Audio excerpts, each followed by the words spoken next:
Hindi pa ba malinaw sa'yo? Sinusuyo ka ni Luna eh. Pero sa tingin ko, tinitikis mo yung anak mo. Lo, siguro naman napansin niyo na palagi ako sinusuway ng batang yan. At kapag napapansin niyang lumalamig na naman yung ulo ko, gagawa na naman ng panibagong kalokohan.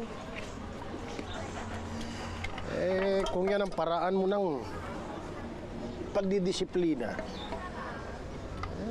sa tingin ko, mali eh. Mali. Lo, mas mabuti na siguro yun kaysa sa palagi kong napapalo yung batang yan.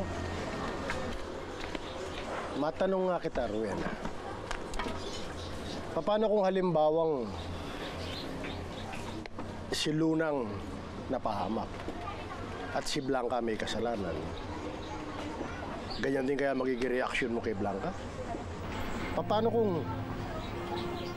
si Lunang malagay sa panganib?